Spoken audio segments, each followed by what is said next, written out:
دوستان، خوش آمدید به کانال پخت و پزهای خانگی. ما امروز همراه یک مون مستابچی قیمگی تاجیکی خودمان تیار میکنیم. محصولات لازمه برای ما 300-400 گرم فرش، یک دانه سبزی، یک دانه کارتوشکا، نمک، تمات، پریپراوا، 2 دانه پیاز، بلگار، چسناک و 50 گرم ریز لازم است. برای زیر باندنش حتما روغن لازم است. این محصولات برای تیار کردن مستابه ما لازم است. ما در اول قیمه تیار میکنیم. من پیازا اتیاکی میگذاریم. میتونید با بلندر میده کنید.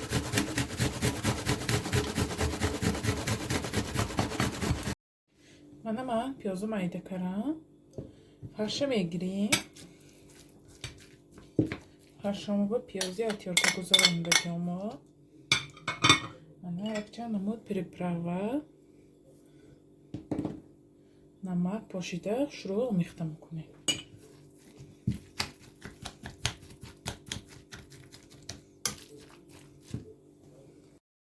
من پیازا میده کردم. فرش میگیریم. فرشمو با پیازی اتیاکی گذارم دیگه. من یک چند نمود پریپراوا نمک پاشیده شروع میخته میکنیم.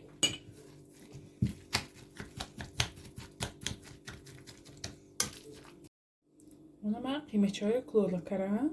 که همه محصولاتمو کوبیکچه ریزه میکنیم. تسبیح ما روغن میگیریم کمتر 5-6 قاشق.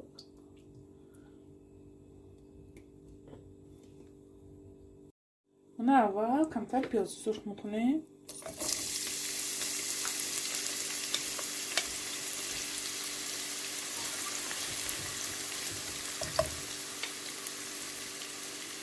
من پیازامو هم سرخ شد.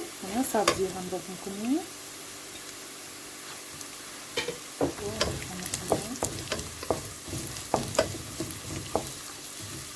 من تمات بلگاری سرخ و چسناک.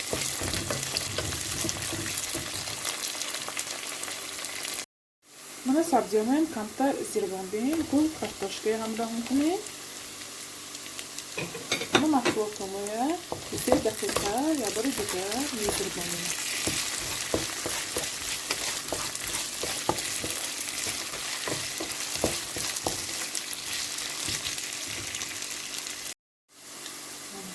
نمک همراه میکنیم.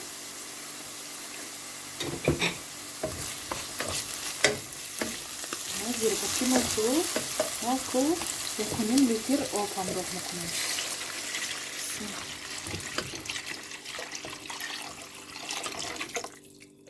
من برای باز هم با لذت‌تر شدن من نخود همراه میکنم. نخوده من ترکره مانده بودم 100 دقیقه.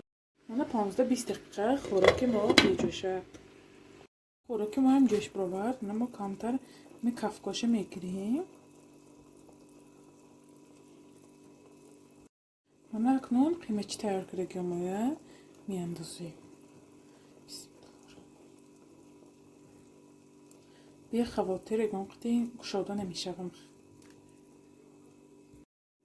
بعضی هم میگن که ما تیار کنیم گشاده میشه. یکان چی نمیشه. فکر تیار کنید گر انشالله خوش رو میبیاد.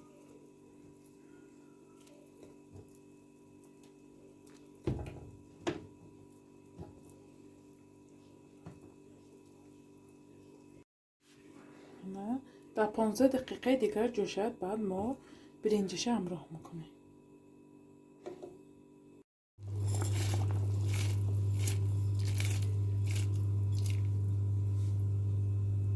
کمتر علاوه پاستر کریم میمونیم که برنجاش خوش رو پزد.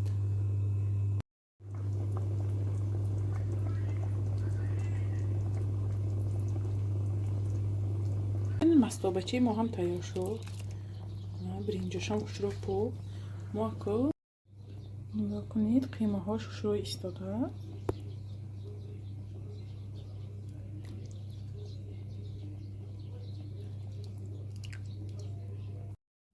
من چگونه میبینید مستابچه ما هم تیار شد. بسم الله. نگاه کنید چقدر برنجاش خوش رونده است.